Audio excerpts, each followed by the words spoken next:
अस्सलाम वालेकुम दोस्तों। मक्के में जो हादसा हुआ है बहुत ही डेंजरस हुआ है। मक्के से वो हिजरत करके मदीने के लिए जब जा रहे थे, एक डीजल की टैंकर आके बस को मारी है। उसमें बताया जा रहा है 18 लोगों की जान जा चुकी है। वो जब था शनिवार को निकलना था, शनिवार के रात को वो निकलना था, इसीलिए नहीं हुआ। वो इंतकाल हो चुके हैं। बताया जा रहा है एक जना अभी ज़िंदा है, गारंटी नहीं है कि। लेके आइए इस वीडियो को शुरुआत करते हैं। कौन कौन मेरे वीडियो को लाइक और सब्सक्राइब नहीं किए हैं, कर लीजिए। एक ही परिवार के 18 लोग थे ये। अल्लाह इनकी मगफिरत करे। यह खबर सुन के मदीने से हैदराबाद तक अब रोने लगे हैं। को देखकर मक्का मदीना से लेकर हैदराबाद तक लोग रो रहे हैं। सोमवार की रात मदीना शहर के पास हुए बस एक्सीडेंट में एक ही परिवार के 18 लोगों की मौत हो गई।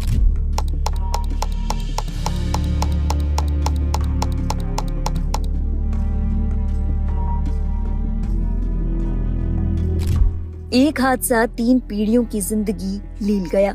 बताया जा रहा है जब पूरा परिवार उम्रा के लिए रवाना हुआ था तो हर किसी के चेहरे पर खुशी और दिल में सुकून था कि आखिरकार परवरदिगार की पनाह मिलेगी। अपने आप को खुशनसीब मान रहे इस परिवार की ये तस्वीर उम्रा से रवाना होने से ठीक पहले एयरपोर्ट पर ली गई थी। लेकिन किसने सोचा था कि ये तस्वीर उनकी जिंदगी की आखिरी तस्वीर होने वाली है। इस तस्वीर पर आप गौर करेंगे तो एक उम्र दराज शख्स आपको बीच में खड़े नजर आएंगे। इनकी पहचान मोहम्मद नसरुद्दीन के रूप में हुई है, जिनकी उम्र 70 साल है। सबसे बाईं तरफ कोने में उनकी पत्नी अख्तर बेगम, जिनकी उम्र 62 साल बताई जा रही है। उनके साथ उनका बेटा सलाउद्दीन, जो कि 42 साल के थे, और उनकी 3 बेटियां, अमीना जो कि 44 साल, रिजवाना जो कि 38 साल और शबाना जो कि 40 साल की बताई जा रही हैं। और उनके साथ उनके 12 बच्चे, जिनमें सबसे छोटी बच्ची की उम्र महज 2 से 2.5 साल ही लग रही है।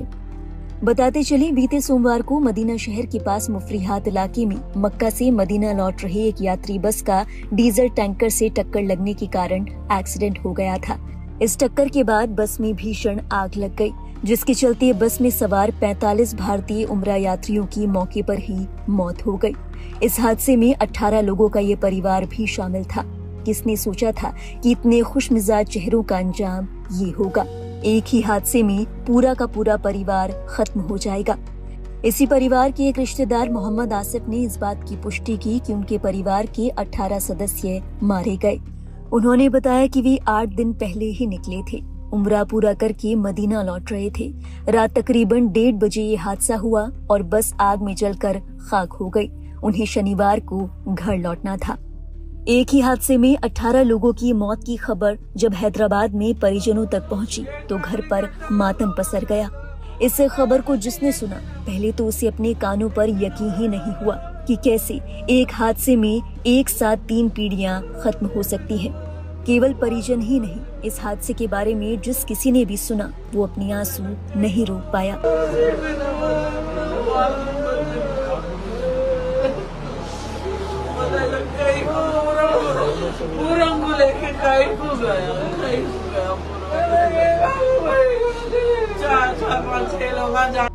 आपको बता दें, उम्रा पर जाने वाले तीर्थ यात्री की अगर किसी कारण से मौत हो जाए तो उनके शवों को घर वापस नहीं लाया जाता। मुस्लिम धर्म में माना जाता है कि मक्का मदीना इतनी पाक जगह है कि अगर किसी शख्स का वहाँ दम निकलता है तो उसे जन्नत नसीब होती है। तेलंगाना सरकार की ओर से दी गई जानकारी के मुताबिक शवों को सऊदी अरब में धार्मिक रीति रिवाजों के अनुसार खाके सुपुर्द किया जाएगा। बताया जा रहा है कि सरकार की ओर से हर पीड़ित परिवार के 2 लोगों को सऊदी अरब ले जाया जाएगा। इसी कड़ी में मोहम्मद आसिफ ने सरकार से सऊदी अरब जाने की अनुमति मांगी है ताकि वे अपने परिजनों को अंतिम विदाई दे सकें। इस हादसे के बारे में मीडिया से बात करते हुए मोहम्मद आसिफ रो पड़े।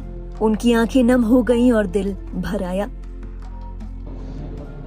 मेरी फैमिली का ऐसा एक्सीडेंट हो गया कल रात में। अभी मालूम हुआ मेरे को, सुबह से यहाँ पर ही हूँ मैं।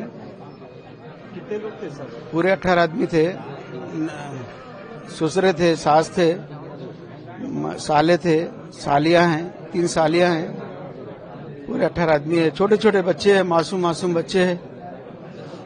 11 साल, 12 साल, 8 साल, 4 साल के 9 बच्चे हैं। 9 बड़े 9 छोटे हैं, ऐसा हो गया है। रात में हुआ ये 2 बजे रात। यहाँ से गए सो इतवार को गए। डिमांड तो हमको कुछ नहीं चाहिए सर, हम जाना चाह रहे हैं वहाँ पर, जाके मौत मटी क्या है देख के आएंगे। अगर हो गया तो कब्रिस्तान पे दुआ करके आएंगे। बहुत अच्छी जगह गए, अल्लाह ताला उनके नसीब में हुआ था।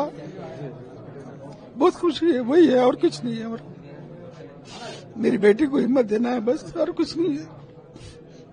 गवर्नमेंट से एक रिक्वेस्ट ये है कि फैमिली से एक आदमी बोले मेरे को 2 आदमी चाहिए, और कुछ नहीं चाहिए।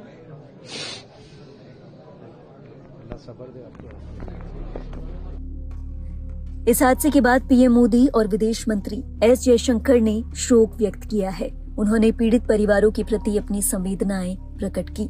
विदेश मंत्रालय ने आश्वासन दिया कि रियाद में भारतीय दूतावास और जेद्दा में वाणिज्य दूतावास सऊदी अरब के अधिकारियों के साथ वे निरंतर संपर्क में है, ताकि भारतीय नागरिकों को पूरी सहायता सुनिश्चित की जा सके। शोक संतप्त परिवारों को हर संभव राहत, सूचना और आर्थिक सहायता प्रदान करने की भी सरकार कोशिश कर रही है। जानकारी के मुताबिक ये हादसा मदीना लौटते समय मदीना से लगभग 25 किलोमीटर पहले मुफरिहात इलाके में भारतीय समय अनुसार रात तकरीबन 1:30 बजे हुआ। बस में कुल 46 भारतीय सवार थे, जिनमें से ज्यादातर हैदराबाद तेलंगाना से 9 नवंबर को जेद्दा पहुंचे थे। ये तीर्थयात्री उम्रा करने के बाद मदीना जा रहे थे। 54 लोगों के समूह में 4 लोग अलग से कार से मदीना गए थे, जबकि 4 मक्का में ही रुक गए थे। हैदराबाद पुलिस के मुताबिक 45 लोगों की मौत की पुष्टि हुई है। इस हादसे में तीर्थयात्रियों में केवल 1 शख्स बचा है, जिनका फिलहाल इलाज चल रहा है। अल्लाह इनकी मगफिरत करे और जन्नत में डाले। बताया जा रहा है ये लोग अभी जिंदा है, अल्लाह इनकी मगफिरत करे। ये डेंजरस हादसा हुआ है मदीना शहर में, अल्लाह इनकी मगफिरत करे।